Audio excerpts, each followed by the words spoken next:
Avis vascular centre మన దేశంలోనే the best varicose vein hospital.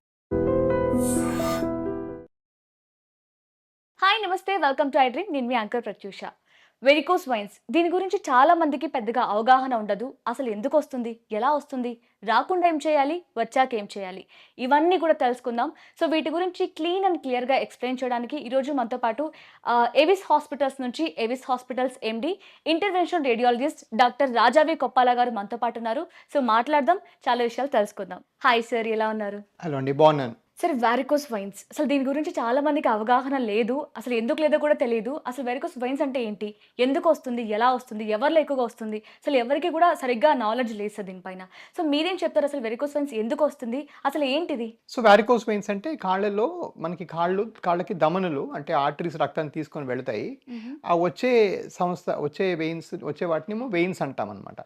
ఈ వెయిన్స్లో ఏ కారణంగా బ్లడ్ సరిగా పని చేయక బ్లడ్ పైకి వెళ్ళలేక మళ్ళీ కిందకు వచ్చి కాళ్ళలో ఇరుక్కుంటే దాన్ని వారికోస్ వెయిన్స్ అంటారు. వారికోస్ వెయిన్స్ చాలా కామన్ ప్రాబ్లం. 10 నుంచి 30% మంది భారతీయులకి ఎఫెక్ట్ చేస్తుంది. చాలా ఫ్రీక్వెంట్గా మనం ఇది చూస్తుంటాము. అండ్ ఈ వారికోస్ వెయిన్స్ కానీ వదిలేసి బాగా నెగ్లెక్ట్ చేస్తే కొన్ని రకరకాల కాళ్ళలో బాధలు, కాళ్ళలో బెడదంతా స్టార్ట్ అవుతుంది. సో అందుకని దాన్ని కొంచెం ఎర్లీగా ట్రీట్ చేసుకోవాలి, ఎర్లీగా డాక్టర్ అటెన్షన్ తీసుకోవాలి. చాలా మటుకు వారికోస్ వెయిన్స్ ఎర్లీ స్టేజ్లో మనం పట్టుకుంటే వాటికి ఆపరేషన్ అక్కర్లేదనే చెప్తాం. చాలా మంది కన్సర్వేటివ్గానే మేనేజ్ చేస్తాం. కానీ దాన్ని ఎర్లీగా డిటెక్ట్ చేయడం అనేది మన బాధ్యత. చేసుకుంటే ఈజీ కనుకోవచ్చు. ఓకే. సో మీరు ఇదివరకు కూడా మనం ఇంటర్వ్యూలో కూడా చెప్తున్నారు. సో మన దగ్గర ట్రీట్మెంట్ చాలా అడ్వాన్స్డ్ ఉంటుంది. జస్ట్ హాఫ్ అన్ అవర్లో అయిపోతుంది. సేమ్ డే డిశ్చార్జ్ కూడా చేస్తున్నామని చెప్పారు. సో దీన్ని చూసి జనాలు ఎలా ఫిక్స్ అవుతున్నారంటే ఇది పెద్ద సీరియస్ ప్రాబ్లం కాదేమో, ఇది ప్రాణాంతరం ఏమి కాదు, జస్ట్ ఊరికే హాఫ్ అన్ అవర్లో అయిపోతుంది కదా, దీన్ని సీరియస్గా తీసుకోవాల్సిన అవసరం లేదని అనుకుంటున్నారు. సో నిజమైన దీని గురించి అవగాహన కానీ సీరియస్గా తీసుకోవాల్సిన అవసరం లేదంటారా? అంటే సీరియస్ తీసుకొని భయపడాల్సిన అవసరం లేదు. బట్ డెఫినెట్గా ఇది ఒక ప్రాబ్లంగా మాత్రం పరిగణించాలి. ఇది ఒక ప్రాబ్లం అని తెలుసుకోవాలి. సో దీనివల్ల ప్రాణం పోతుందా లేకపోతే కాలు వెంటనే పడిపోతాయంటే నిజం కాదు. వెరికోస్ వెయిన్స్ వల్ల అంత ఎక్స్ట్రీమ్ డ్యామేజ్ అయ్యే అవకాశం తక్కువ. బట్ ఓవరాల్గా మాత్రం కాళ్ళు బాగానే బెడదుంటుంది, మోకాలు కింద బాగా నల్లబడుతుంది, కాళ్ళు పుళ్ళు పడతాయి, కొన్నిసార్లు రప్చర్ అయిపోయి బ్లడ్ బ్లీడింగ్ అవుతుంది. మరి కొంతమందికి ఏమో కాళ్ళలో క్లాట్స్ వచ్చి గుండెల్లోకి పాకుతాయి. ఇలా సమస్యలు వస్తాయి. అండ్ యూజువల్గా వాటి వల్ల బాగానే ఎక్కువగా హాస్పిటల్ అడ్మిషన్స్ కానీ లేకపోతే మల్టిపుల్ అడ్మిషన్స్ కానీ లేకపోతే వేరే ఇన్ఫెక్షన్స్ కానీ తరచుగా వస్తే కాళ్ళలో సెల్యులైటిస్ వచ్చి చాలాసార్లు అడ్మిట్ అవ్వడం, ఇవన్నీ మనం చూస్తూ ఉంటాం. అంటే చాలా కామనే. కాకపోతే ఇక్కడ విషయం ఏంటంటే అది మనం చెప్పేటప్పుడు లేకపోతే మన ప్రొసీజర్స్ లేకపోతే ఇప్పుడు మాలాంటి మంచి వాస్కులర్ హాస్పిటల్స్ ఏవైనా కూడా ఇది ఒక 15-20 నిమిషాల్లో అయిపోయి ఒక 3-4 అవర్స్లో ఇంటికి వెళ్ళిపోయే టైప్లో ఉంటుంది. చాలా ఫాస్ట్గా ఇంటికి కూడా వెళ్ళిపోవచ్చు. కాబట్టి కొంతమందికి ఒక పెద్ద ప్రొసీజర్ కాదు కదా, మనం నెక్స్ట్ మంత్ చూద్దాంలే, అంత అర్జెంట్ ఏం లేదు అని కొంతవరకు దాన్ని డిలే చేసే అవకాశం కూడా మీరు చెప్పినట్టుగా ఉంది. అఫ్ కోర్స్ యాజ్ డాక్టర్స్ మేము ఏం చెప్తామంటే మీ చిన్న సమస్య అయినా పెద్ద సమస్య అయినా వద్దు, డిలే చేయకూడదు, దానికి అటెన్షన్ వెంటనే తీసుకోవాలి, దాన్ని తొందరగా తగ్గించుకోవాలని చెప్పడమే మా బాధ్యత. అలాగని భయపెట్టి కూడా చేయకూడదు. అంటే ఇది చేయకపోతే ప్రాణం పోతుందని భయపెట్టి కూడా చేసుకోకూడదు. ఓకే. సో అంటే ఈ వారికోస్ వెయిన్స్ ఎందుకు వస్తాయి అన్నప్పుడు మీరు చెప్పారు కదా, బ్లడ్ సర్క్యులేషన్ మళ్ళీ హార్ట్కి వెళ్ళి అంత ఫ్రీగా లేకపోవడం వల్ల వస్తాయని చెప్పారు. సో అలా అవ్వడం వల్ల కాళ్ళు పడిపోతాయి అనే అపోహ కూడా ఉంది సార్, మరి దాని గురించి ఏం చెప్తారు? సో వారికోస్ వెయిన్స్ వల్ల కాళ్ళు పడిపోవడం ఉండదండి. చాలాసార్లు అంటే కొంతమంది ఉబ్బిన సిరల్ని నరాలుగా సంబోధించి నరాల సమస్యలు వస్తే కాళ్ళు పడిపోతాయి కాబట్టి ఇలా పడిపోతే తప్పుగా అనుకుంటారు. దీనివల్ల కాళ్ళు పడిపోవడం జరగదు. బట్ అఫ్ కోర్స్ మీకు సివియర్ ఇన్ఫెక్షన్లు వచ్చి లేకపోతే కాళ్ళ పెద్ద పుళ్ళు అయితే మీరు కాళ్ళు కదపలేరు. అంటే వాలంటరీగా అంటే కాళ్ళు పవర్ ఉంటుంది కానీ మీరు కదపలేరు, ఎందుకంటే నొప్పి బాగా ఉంటుంది కాబట్టి. సో డెఫినెట్గా కుంటటము లేకపోతే పెయిన్ ఇవన్నీ ఉంటాయి. బట్ ఓవరాల్ కాళ్ళు పడిపోవడం మాత్రం జరగదు అనమాట. సో ఇది కాళ్ళలో వస్తుంది, అది కూడా స్కిన్లో మనకి బాగా కనిపిస్తుంది కదా, అంటే గ్రీన్ కలర్లో కనిపిస్తుంది. సో చాలా మంది ఏంటంటే ఇది స్కిన్ ప్రాబ్లం అని స్కిన్ డాక్టర్స్ని కలుస్తూ ఉంటారు. సో దాని గురించి ఏం చెప్తారు? సో ఇది స్కిన్ ప్రాబ్లమ్ అని చాలా ఫ్రీక్వెంట్గా అనుకుంటారు. మోకాలు కింద భాగం నల్లపట్టం అనేది స్కిన్ సమస్యగా భావించి చాలామంది స్కిన్ డాక్టర్కి వెళ్ళి చాలాసార్లు ట్రీట్మెంట్ తీసుకుంటారు. అంటే ట్రీట్మెంట్లో మీకు ఈ వెరికోస్ కూడా బాగు చేసుకోండి అని మీ స్కిన్ డాక్టర్ వెంటనే చెప్తే తప్పులేదు. కానీ కొంతమంది ఏం చేస్తారంటే కొన్ని నెలల తరబడి ఆయింట్మెంట్లు, సంవత్సరాల తరబడి క్రీములు అన్నీ పెడతారు. దానివల్ల మీకు వచ్చిన సిరలు మాత్రం తగ్గవు. వారికోస్ వెయిన్స్ అంటే సిరల సమస్య. అది స్కిన్ ఆయింట్మెంట్స్ వల్ల, స్కిన్ ట్రీట్మెంట్స్ వల్ల ఏమాత్రం కూడా ఇంప్రూవ్ కాదు. ఓకే. సో ఈ వెరికోస్ వెయిన్స్ అనేది జెనెటిక్ సార్, అది లైఫ్ స్టైల్ వల్ల వస్తుందా? వెరికోస్ వెయిన్స్ అనేది ఫ్రీక్వెంట్గా ఫ్యామిలీ హిస్టరీలో రన్ అవుతుంది. చాలా మంది ఫ్యామిలీస్లో వెరికోస్ వెయిన్స్ ఉంటాయి. సో వాటిలో ఏంటంటే కొన్ని ఇయర్స్ తరబడి కొన్ని ఫ్యామిలీస్లో ఉంటాయి. సో ఆ జెనెటిక్ అని చెప్పుకోవాలి. చాలా మట్టుగా జెనెటిక్ టెండెన్సీ కొంతవరకు ఉంటుంది. అఫ్ కోర్స్ ఎక్కువ స్టాండింగ్ ఉన్న వాళ్ళలో కూడా తరచూ వారికోస్ వెయిన్స్ మనం చూస్తాం. సో ఎక్కువ స్టాండింగ్ జాబ్స్ చేసుకోవడం లేకపోతే డాక్టర్స్ లేకపోతే మీడియా పీపుల్ వీళ్ళందరిలో కూడా మనం వారికోస్ వెయిన్స్ ఎక్కువగానే చూస్తాం. అంటే 2 అని చెప్పొచ్చు. 2 అని చెప్పాలి. ఓకే. సో, జెనెటిక్ అన్నప్పుడు ఫర్ ఎగ్జాంపుల్ మా ఫాదర్‌కి ఉంది. మళ్ళీ నాకు రాకూడదు. లేదంటే నాకుంది నా పిల్లలకి రాకూడదు అనుకుంటే ఎలాంటి కేర్ తీసుకోవాలి సార్? దీనికి ఫుల్ స్టాప్ పెట్టే ఛాన్స్ ఏమైనా ఉంటుందా? ఫుల్ స్టాప్ అంటే మీరు మీ జన్యువులు మీరు మార్చుకోలేరు. మీ జెనెటిక్ టెండెన్సీ ఉంటే ఏదైనా వచ్చే అవకాశం కొంతవరకు ఉంది. ఫర్ ఎగ్జాంపుల్ షుగర్ ఉన్న తల్లిదండ్రులకు షుగర్ ఉంటే కూడా పిల్లకి షుగర్ వచ్చే అవకాశం ఉంది. అవును. హ్మ్. సో దానికేంటి కొన్ని జాగ్రత్తలు ఏంటంటే మనం for example varicose veins patients ఫ్రీక్వెంట్‌గా నడుస్తూ ఉండాలి. బాగా వాకింగ్ చేయాలి. ఎక్సర్సైజ్ చేయాలి. లావు ఎక్కకూడదు. హ్మ్. బాడీ వెయిట్ మెయింటైన్ చేయాలి. ఇవన్నీ సరిగ్గా చేసుకుంటే మంచి ఇంప్రూవ్‌మెంట్ వచ్చే అవకాశం ఉంటుంది. ఓకే. సో, నేను వస్తున్నప్పుడు బయట ఒక ఫోటో చూసాను. సో, అందులో ఒక చిన్న బాబుకి మీరు ట్రీట్మెంట్ చేసినట్టున్నారు. సో, ఐ థింక్ వాడికి ఒక 13, 14 ఇయర్స్ ఉంటాయి. సో, అంత చిన్న పిల్లల్లో కూడా వస్తుందా? మీరు చూసిన పేషెంట్‌కి ఏబీఎం అనే ప్రాబ్లమ్ ఉండింది. అంటే ఓకే. ఆర్టిరియో Venus malformation. అది కొంచెం డిఫరెంట్ వారికోస్ వెయిన్స్ కన్నా. But yeah! వారికోస్ వెయిన్స్ నేను యాస్ యంగ్ యాస్ 14, 15 ఇయర్స్‌కి కూడా నేను చూడడం జరిగింది. Simple varicose veins. Oh! Varicose వెయిన్స్‌లో బ్లడ్ సరిగ్గా సర్క్యులేట్ అవ్వకుండా కాళ్ళలో రక్తం మిగిలిపోవటం అనేది మేము 15 ఇయర్స్ యంగెస్ట్ పేషెంట్‌ని కూడా ఆపరేట్ చేయడం జరిగింది. ఓకే. సో ఇది చాలా కామన్ ప్రాబ్లమ్ అండ్ యంగర్ గ్రూప్‌లో కూడా వస్తుంది. హ్మ్. ఏజ్‌లో అప్పర్ లిమిట్ ఏమో ఆల్మోస్ట్ 90 ఇయర్స్ పేషెంట్స్ కూడా ఒకసారి పుల్ ఉంటే చేయడం జరిగింది. హ్మ్. సో అన్ని ఏజ్ గ్రూప్స్‌లో మనం వారికోస్ వెయిన్స్ చూస్తాం. ఈ వయసు వాళ్ళకి రావాలి అంటూ ఏం పెద్దగా రూల్ లేదు. హ్మ్. బట్ నా యంగెస్ట్ పేషెంట్ 14 ఇయర్స్ 8 మంత్స్ అనుకుంటా. ఓహ్! ఓకే. సో, అంటే ఎందుకు సార్ ఇంత కామన్ అయిపోయింది ఇంత చిన్న ఏజ్‌లో కూడా ఈ ప్రాబ్లమ్? ఆ చిన్న ఏజ్‌లోనే కాదమ్మా. అతనికి టెండెన్సీ ఉంది కాబట్టి వచ్చింది. బట్ హ్మ్. కామన్ ప్రాబ్లమ్ ఎప్పటినుంచో ఉంది. ఇప్పుడే కాదు. హ్మ్. గత కొన్ని ఏళ్ల తరబడి ఇది కామన్ ప్రాబ్లమే. కానీ కాకపోతే ఇప్పుడు మాలాంటి ఎక్కువగా సంస్థలు కనిపిస్తుంది. రావడం వల్ల డిస్కవరీ పెరిగింది. అంటే ప్రాబ్లమ్ ఉందని తెలుసుకోవడం పెరిగింది. హ్మ్. హ్మ్. అండ్ ఫర్ ఎగ్జాంపుల్ పాత రోమన్ మనం ఇటలీలో స్టాట్యూస్‌లో కూడా ఈ వెయిన్స్ ఇలా ఉబ్బి చెక్కి ఉన్నాయి. హ్మ్. ఆ హ్మ్. బొమ్మల మీద. సో హ్మ్. వెయిన్స్ చాలా కామన్ ఎన్నో ఏళ్ళుగా అంటే 300 బీసీలో చేశారు. హ్మ్. అప్పటి నుంచి ఉన్నాయి. మనం తెలుసుకోవటం. మరి. ఓకే. సో, ఇందుకు కంపేర్ చేస్తే కూడా బాయ్స్‌లో కంటే కూడా వుమెన్స్‌లో ఎక్కువగా చూస్తున్నాం. వుమెన్స్‌లో ఎక్కువ కనిపిస్తుందని డాక్టర్స్ కూడా చెప్తున్నారు. సో, ఎందుకు సార్ వుమెన్స్‌లోనే ఎక్కువ? సో వారికోస్ వెయిన్స్ 30-50 ఇయర్స్ విమెన్‌లో మనం ఎక్కువగా చూస్తాము. అది యూజువల్‌గా ప్రెగ్నెన్సీస్ 1 లేదా 2 ప్రెగ్నెన్సీస్ తర్వాత ఆ హ్మ్. వెయిన్స్ నొక్కు పట్టడం వల్ల బ్లడ్ కిందకొచ్చి హ్మ్. ఆ కింద బ్లడ్ అలా ఉండిపోవడం వల్ల అట్లా ఎక్కువగా చూస్తాం. సో డెఫినిట్‌గా విమెన్‌లో అండ్ 30-50 ఇయర్స్ ఏజ్ గ్రూప్‌లో హ్మ్. ఫ్రీక్వెంట్‌గానే ఈ ప్రాబ్లమ్ మనం చూస్తాం. ఓకే. సో, ఇప్పుడు ప్రెగ్నెంట్ వుమెన్‌లో ఎక్కువగా వస్తుంది అంటున్నారు. ఎందుకంటే ఆ టైంలో వారికి ప్రెషర్ ఎక్కువగా పడడం వల్ల ఆ టైంలో వస్తుంది. సో, మళ్ళీ వాళ్ళు సడెన్‌గా తగ్గిపోతారు గదా! డెలివరీ అయిన తర్వాత తగ్గిపోతారు. సో, అది పెద్ద సీరియస్ తీసుకోవాల్సిన అవసరం లేదా? ప్రెగ్నెంట్ విమెన్‌లో వారికోస్ వెయిన్స్ చాలా ఫ్రీక్వెంట్‌గా వస్తాయి. అలా హ్మ్. వచ్చిన వాళ్ళు 70% మందికి ప్రెగ్నెన్సీ ఫినిష్ అయిన తర్వాత తగ్గిపోతాయి. హుహు. ఒక 30%లో మాత్రం మిగిలిపోతాయి. So okay. బట్ అలా ఉంటే ఒక ఏడాది ప్రెగ్నెన్సీ అయిన 1 ఇయర్ తర్వాత మనం డాక్టర్‌కి చూపించుకొని అవసరం ఉంటే ట్రీట్మెంట్ కూడా చేసుకోవచ్చు. ఓకే. అంటే ఫుడ్‌లో ఏమైనా చేంజెస్ చేసుకోవడం వల్ల, మన లైఫ్ స్టైల్‌ని చేంజెస్ చేసుకోవడం వల్ల దీన్ని రాకుండా ఆపే ఛాన్సెస్ ఏమైనా ఉన్నాయంటారా? రాకుండా ముందే?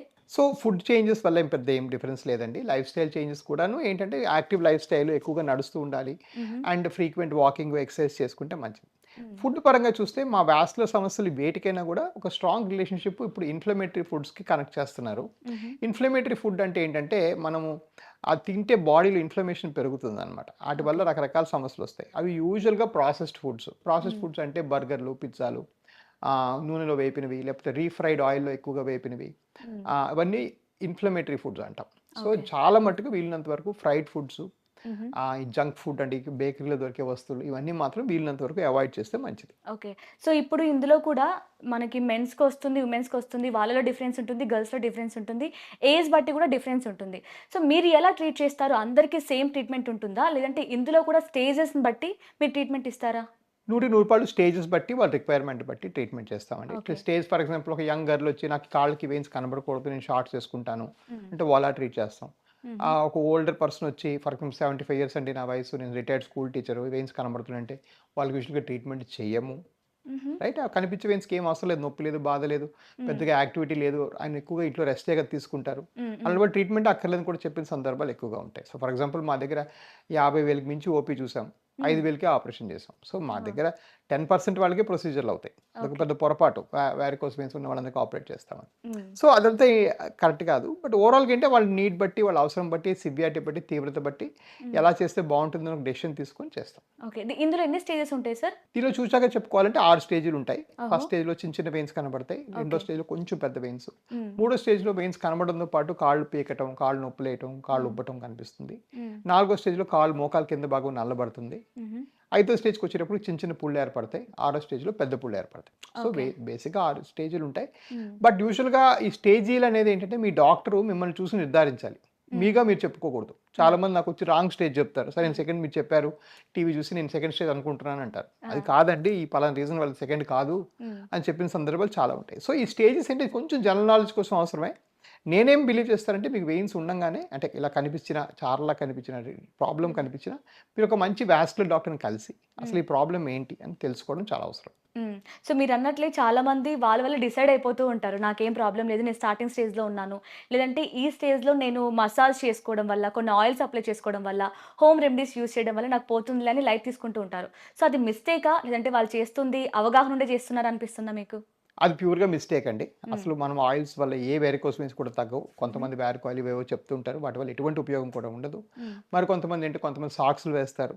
దానివల్ల కూడా పెద్దగా ఆ కరెక్ట్ సాక్స్‌లు గాని కరెక్ట్ టైంకి వేసుకుంటే కొంత ఇంప్రూవ్‌మెంట్ ఉంటుంది గానీ చాలా మంది లేట్ స్టేజ్‌లో సాక్స్‌లు వేసుకుంటే పెద్దగా ఉపయోగం ఉండదు. ఓకే. ఓకే. అండ్ ఈ మందులనేది అసలు వారికోస్ వెయిన్స్ పెద్దగా లేవండి. కొన్ని హెస్పెరిడిన్, డయాస్మిన్ అని ఉన్నాయి. వాటి వల్ల కొంతవరకు కాళ్ళలో నొప్పి తగ్గుద్ది గానీ ఈ ఆల్రెడీ ఉబ్బిపోయిన వెయిన్స్ అనేవి ఈ మందు వల్ల పెద్దగా రిలీవ్ అవ్వవు. ఓకే. సో అదొక పొరపాటు. మందుల వల్ల తగ్గిపోతుంది అనేది ఒక పొరపాటు. సో ఇందాక మీరు చెప్పారు కదా! స్టాకింగ్స్ వేసుకుంటే కొంచెం బెటర్ రిలీఫ్‌గా ఉంటుందని. సో అది ఏ స్టేజ్‌లో ప్రిఫర్ చేయొచ్చు? సో ప్రిఫర్ కాదు. మీకు పేషెంట్ చూసి పేషెంట్ వృత్తి బట్టి డాక్టర్ డిసైడ్ చేయాలి. Patients okay. ప్రిఫర్ చేయకూడదు. ఫర్ ఎగ్జాంపుల్ థర్డ్ స్టేజ్‌లో నేను ఇందాక చెప్పినట్టుగా రిటైర్డ్ స్కూల్ టీచర్ ఉన్నారు. ఆయనకి పెద్దగా ఇంట్రెస్ట్ లేదు. సాక్స్ ఏసి పంపించొచ్చు. సపోజ్ అదే థర్డ్ స్టేజ్‌లో వాపులు, నొప్పులతోని ఒక పేషెంట్ ఉన్నాడు. అతను మాత్రం మార్కెటింగ్ ఎగ్జిక్యూటివ్. అతను పొద్దున్న లేసి బైక్ ఏసుకొని 40 కిలోమీటర్లు తిరగాలి. అప్పుడు డెఫినిట్‌గా చేస్తేనే బెటర్. ఎందుకంటే అతను సాక్స్ ఏసుకొని రోజంతా ఇప్పుడు విజయవాడ లాంటి ఊర్లో రోజంతా సాక్స్ ఏసుకొని తిరగడం చాలా కష్టం. కష్టం. అవును. సో అది కూడా కొంతవరకు డెసిషన్ మేకింగ్ లైఫ్ స్టైల్ బట్టి కూడా మనం పరిగణలోకి తీసుకొని చేయాలి. సో అవన్నీ చేసుకుంటే తగ్గుతాయి.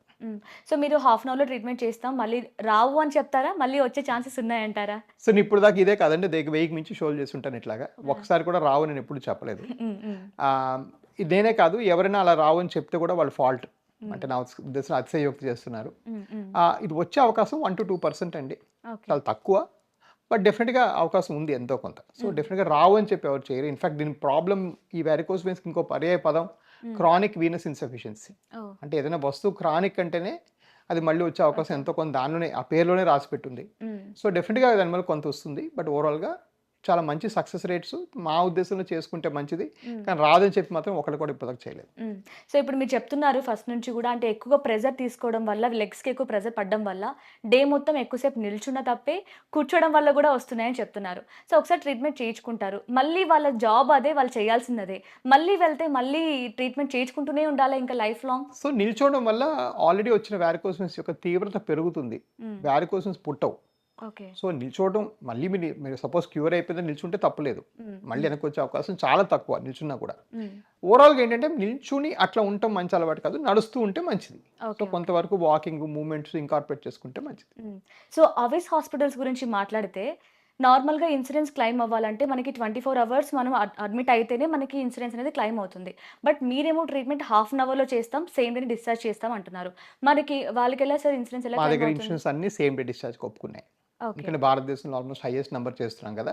సో మా ఇన్సూరెన్స్ కంపెనీస్ మాకు కొంచెం స్పెషల్‌గా ట్రీట్మెంట్ ఇచ్చి ఫర్ ఎగ్జాంపుల్ కళ్ళ హాస్పిటల్‌కి మీరు వెళ్ళారంటే వాళ్ళకి సేమ్ డే డిశ్చార్జ్ ఇస్తున్నారు ఇప్పుడు. ఓకే. అదే మాదిరి మనం సింపుల్‌గా చేసి ప్రొసీజర్ చేసి పంపిస్తే సేమ్ డే డిశ్చార్జ్ మాకు అలౌ చేస్తున్నారు. ఓకే. సో ఇదే కాదు సార్, చాలా వరకు మనం కంపేర్ చేస్తే అన్నిట్లో కూడా బెస్ట్ ట్రీట్మెంట్ ఇస్తున్నారు. అది కూడా చాలా తక్కువ ప్రైజెస్, కొన్నైతే ఉచితంగా కూడా చేస్తున్నారు. సో మీకెలా సాధ్యమవుతుంది అలాగా? సో మేము చాలా సింపుల్ లాజిక్ అండి. మేము ఒక్క వాస్కులర్ వర్కే చేస్తాము. అండ్ ఉచితంగా ఎక్కువగా మేము చేసేది క్యాంపులండి. రూరల్ క్యాంప్స్ ఎక్కువగా చేస్తాం. అండ్ మా ప్రైసింగ్ ఎప్పుడు కూడా కాంపిటేటివ్‌గా పెట్టుకున్నాం. ఎందుకంటే మా ఉద్దేశంలో పేషెంట్స్ మమ్మల్ని నమ్ముకొని వస్తారు. కాబట్టి మనం ఏంటి ఆ ఎక్సెస్ చార్జ్ చేయడం అవన్నీ ఉండదు. సో ఎప్పుడు మీరు ఏ కార్పొరేట్ హాస్పిటల్‌తో కంపేర్ చేసుకున్నా మా ప్రైసింగ్ ఇంకా తక్కువగానే ఉంటుంది. ఓకే. సో మీరు ఇంటర్వెన్షన్ రేడియాలజిస్ట్ కదా! సో ఈ ప్రాసెస్ కూడా చాలా ఈజీగా ఉంటుంది, సింపుల్‌గా ఉంటుంది. కానీ పెయిన్‌ఫుల్ ఉంటుందా సార్? అసలు పెయిన్ ఉండదండి. చేసేటప్పుడు చాలా తక్కువ నొప్పితో అయిపోతుంది. Next day okay. నుంచి పనులు కూడా యథావిధిగా చేసుకోవచ్చు. ఓకే. అంటే తర్వాత ట్రీట్మెంట్ అయిన తర్వాత వాళ్ళ లైఫ్ స్టైల్ ఏమైనా చేంజెస్ చేసుకోవాలా? ట్రీట్మెంట్ అయినాక లైఫ్ స్టైల్‌లో మెయిన్‌గా చేసే చేంజెస్ మనం బాగా వాకింగ్, నడక చేసుకోవాలి. Weight okay. ఉంటే బరువు తగ్గాలి బాగా. అండ్ ఏంటంటే బేసిక్‌గా బాగా యాక్టివ్ లైఫ్ స్టైల్ మెయింటైన్ చేసి హైడ్రేషన్ బాగా మెయింటైన్ చేసుకోవాలి. బాగా వాటర్ 3-4 లీటర్స్ రోజు తాగటం. ఓకే. హైడ్రేషన్ మెయింటైన్ చేసుకుంటే మంచిగా ఉంటుంది.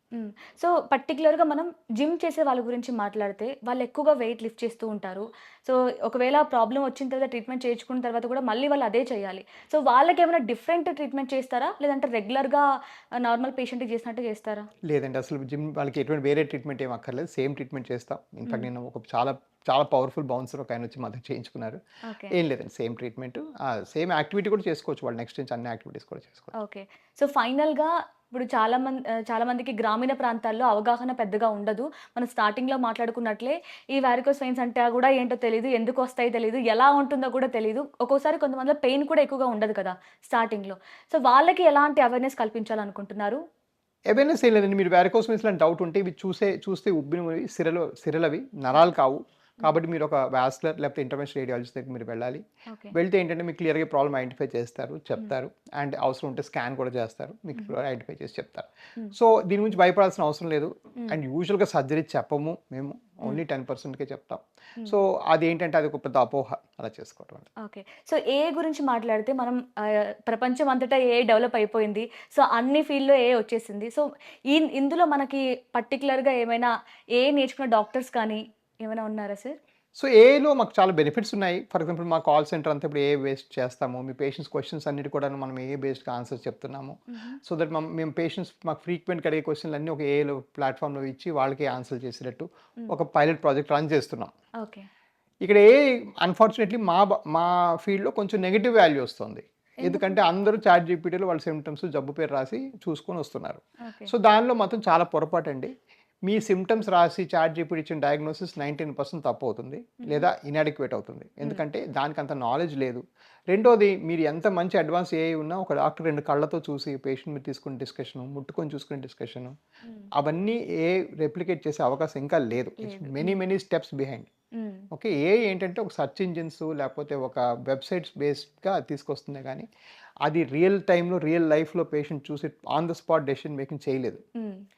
కొంతవరకు ఎక్కడ పనిచేస్తుందంటే, నేను మీకు ఫలానా జబ్బు ఉందని చెప్పాను అనుకోండి, okay. You have advanced varicose veins అంటే what is advanced varicose veins అని మీరు నేర్చుకోవడానికి పనికొస్తుంది.